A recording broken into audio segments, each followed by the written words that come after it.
চন্দনাস কর্নারে সবাইকে ওয়েলকাম। রওনা দিয়েছি বেনারস। তাই 11:45 ট্রেন ধরবো বলে আমরা এসে পৌঁছেছি কলকাতা স্টেশনে। কলকাতা জম্মু তাওই এক্সপ্রেস নির্ধারিত সময় মতনই এসে পৌঁছেছে কলকাতা স্টেশনে। তেমন কোনো ব্যস্ত স্টেশনও নয় এটি। আমরা আছি 6 জন। বেনারসের কটা দিন আমি কোথায় থাকলাম, কোথায় কোথায় বেড়ালাম আর কেমন কাটলো সেটা নিয়ে ভিডিও, তবে ভিডিওটাকে আমি কতগুলো পর্বে ভাগ করেছি, তাই সঙ্গে থাকুন। সময় মতনই ট্রেন ছেড়ে দিয়েছে। দুপুরের খাবারটা আমরা বাড়ি থেকে নিয়ে গেছিলাম, তাই সেরেও ফেললাম সময় মতন লাঞ্চ। যতক্ষণ বাড়ির খাবার খাওয়া যায় ততক্ষণই ভালো। এখনও এই কামরায় সবাই ওঠেনি, তাই ছড়িয়ে ছিটিয়ে আমরা সুন্দরভাবে খাওয়া দাওয়া সেরে নিলাম।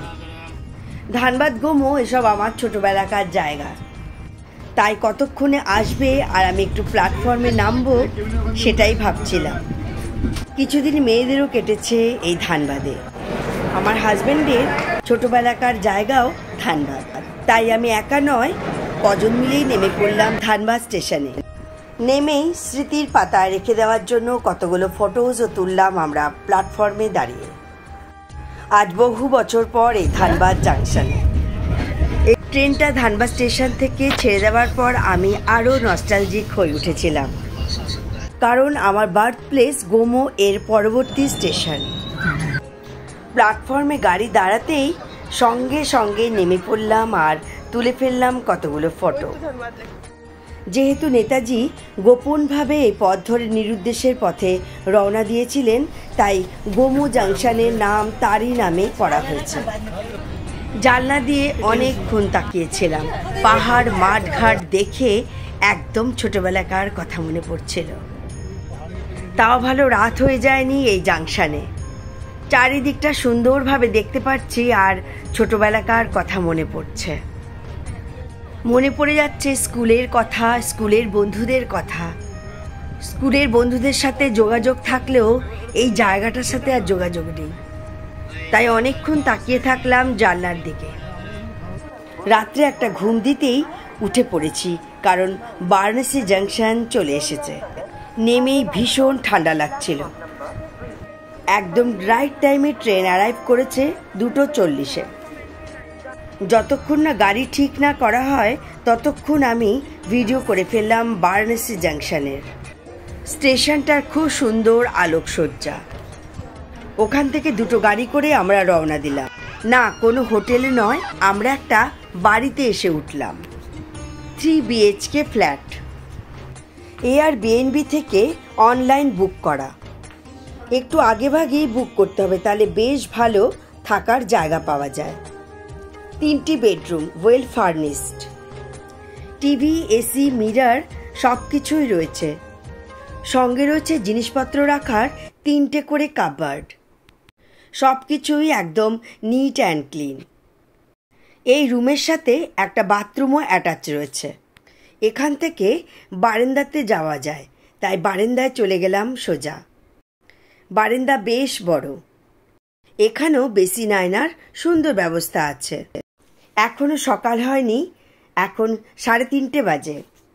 স্ট্রিট লাইটগুলোতে ঝকঝক করছে দূরের বাড়িগুলো, নিস্তব্ধ চারিদিক। আরও একটা বেডরুম, তবে এর সাথে বাথরুমের ব্যবস্থা নেই। এখানেও মিরর, এসি, টিভি, কাপবোর্ড সবই আছে। Airbnb হলো একটি অনলাইন মার্কেট প্লেস, যা এমন লোকেদের সঙ্গে সংযোগ করেন যারা নিজেদের সম্পত্তি ভাড়া দিতে চান। সম্পত্তি থেকে উপার্জন করার একটা সহজ উপায়। অতিথিরাও দেখেন সঙ্গে অনেক লোক আছে, অথচ হোটেলে ঠিক জুৎসই হবে না। হোটেলের ভাড়ার তুলনায় সস্তা এবং আকর্ষণীয় হয় এই Airbnb'র বাড়িগুলো।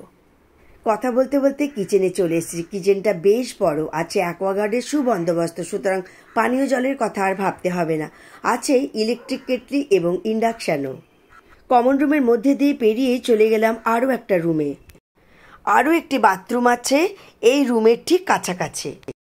আর 2টো রুমের মতনই এই রুমেও সব রকম সুবিধা সুযোগ আছে, তবে বাথরুম পুরো বাড়িতে 2টোই। আর কোনো দিকে না তাকিয়ে সবাই অপেক্ষা করছিল একটু চা খাবে। আমিও সবার জন্যে চা বানিয়ে ফেললাম। চাটা তাড়াতাড়ি কতক্ষণে দেব সবাইকে, সবাই অপেক্ষা করছে চায়ের জন্য। এখন বাজে 4:30। যে যার নিজের চায়ের কাপ নিয়ে কতক্ষণে সিপ নেবে। এখন বাজে ভোর 5টা। কোথায় কখন আমরা যাব সেটা নিয়েই এখানে ঠিক করা হচ্ছে চায়ের আসরে। জার্নি করে এসে সবাই ক্লান্ত, তার উপরে রাতে আবার আমাদের ঘুম হয়নি, তাই একটু রেস্ট না নিয়ে আমরা বেরোতে পারবো না।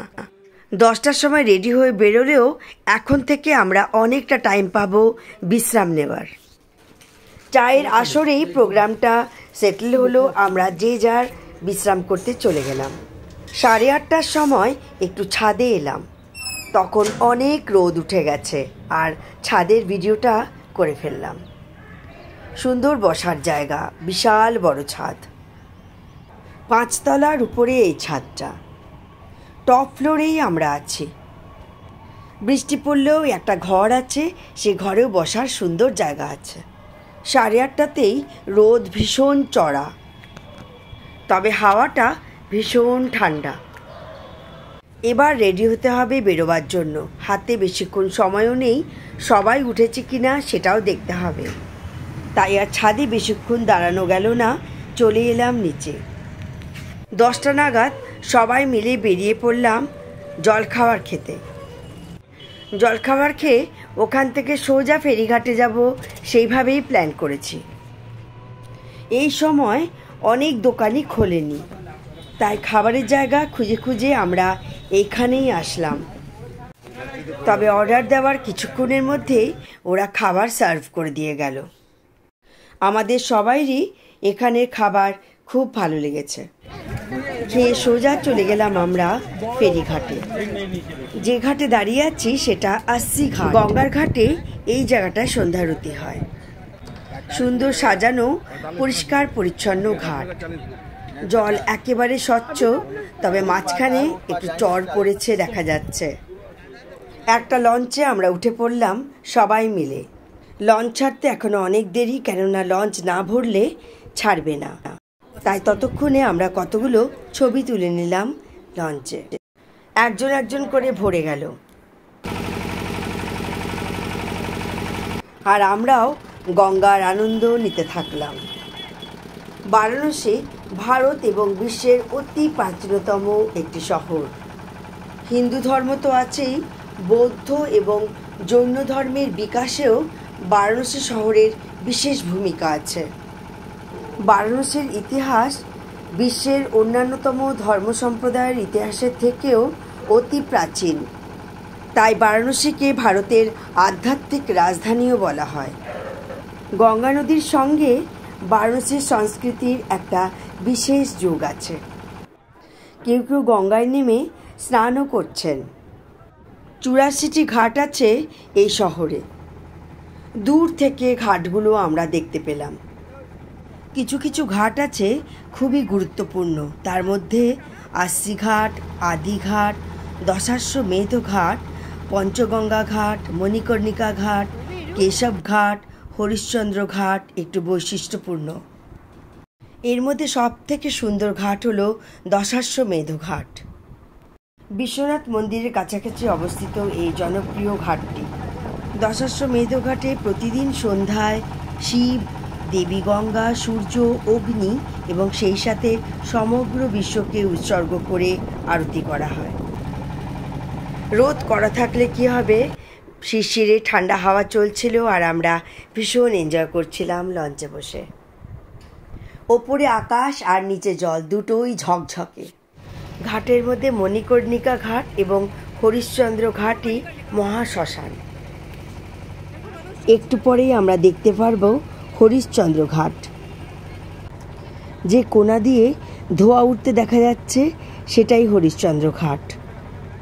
কথিত আছে যে ব্যক্তির এখানে দাহ করা হয় সে নাকি মোক্ষ প্রাপ্তি করে। এই ধোঁয়া আমাদের মনে করিয়ে দেয় আমরা কতটা ক্ষণস্থায়ী। একে একে আমরা সবাই এরমভাবে চলে যাব। আমাদের খালি সময়ের অপেক্ষা। আমরা গিয়ে উঠলাম দশাশ্বমেধ ঘাটে। আমাদের পুরাণ ও শাস্ত্রমতে মহাদেবকে স্বাগত জানাতে ব্রহ্মা স্বয়ং এই ঘাট নির্মাণ করেছিলেন। যজ্ঞ করার সময় 10টি ঘোড়াকে বলিদান করা হয়, তাই এর নাম দশাশ্বমেধ ঘাট। প্রত্যেকটা ভবনের আলাদা আলাদা নাম। পরিষ্কার পরিচ্ছন্নতার তো কোনো তুলনা হয় না। সোমনাথ ভবন, রামেশ্বর ভবন সব কিছু ডান দিকে রেখে আমরা আরও উপরে উঠলাম। এগিয়ে গেলাম সামনের দিকে। কাশী বিশ্বনাথের মন্দির এখান থেকে সোজা দেখা যায়, তবে এরপরে ক্যামেরা অ্যালাউ না। আজই নয়, অন্যদিন আমরা দর্শন করতে আসব, তবে আমাদের ক্যামেরা, জিনিসপত্র সব কিছু নিয়ে নেওয়া হবে অনেক দূর থেকে। খুব ইচ্ছে ছিল আরও কাছে থেকে ফটোগ্রাফি করার, কিন্তু কোনো কোনো মন্দিরে অনেক দূরের থেকে ক্যামেরা, মোবাইল, ব্যাগ নিষিদ্ধ। চারিদিকে ঠাকুরের গান, প্রার্থনা, মন্ত্রপাঠ গুঞ্জিত হচ্ছে। চলতে চলতেই দেখলাম অনেক নিচে আরও একটা শিব ঠাকুর। চারিদিকে একটা পজিটিভ এনার্জি যেন কাজ করছে, আর সেটা সুন্দরভাবে অনুভবও করা যায়। আমরা এগোলাম মা অন্নপূর্ণা মন্দিরের দিকে। মায়ের মুখটা দেখে মন যেন ভরে উঠল, তবে সেখানেও মোবাইল, ক্যামেরা সব নিষিদ্ধ। দর্শন করে বসলাম একটা টি স্টলে। ঘোরাঘুরি করে মন্দিরের সিঁড়ি ভেঙে আমাদের পাও ধরে গেছিল, তাই একটু জিরিয়েও নিলাম। বেলা 3টে বেজে গেছে। দুপুরে লাঞ্চে দেরি করে কোনো লাভ নেই, তাই দু একটা আরও মন্দির দেখে আমরা চলে গেলাম রেস্টুরেন্টে। যে যার নিজের ইচ্ছে মতন আমরা অর্ডার দিলাম, তবে একদমই ভেজ। এখানে বেশিরভাগ রেস্টুরেন্টে ভেজ খাবারই চলে। এখানে বসেই আমরা ডিসিশন নিচ্ছিলাম সন্ধ্যের পরে কটায় বেরোবো আর কি প্রোগ্রাম থাকবে। তবে সন্ধ্যাবেলায় আমরা কখন বেরোলাম, কোথায় কোথায় গেলাম, কিভাবে সময়টাকে কাটালাম, সেই ভিডিওটা নিয়ে ফিরে আসবো নেক্সট পার্টে। এই পর্যন্ত ভিডিওটা কেমন লাগলো অতি অবশ্যই কমেন্ট বক্সে জানাবেন, কেননা আপনাদের কমেন্টস আমাকে অনেক উৎসাহ দেয়। নেক্সট পার্ট নিয়ে খুব শিগগিরই ফিরে আসবো। ততক্ষণ সঙ্গে থাকুন আর দেখতে থাকুন চন্দনাস কর্নার। ভালো থাকুন, সুস্থ থাকুন। Thank you.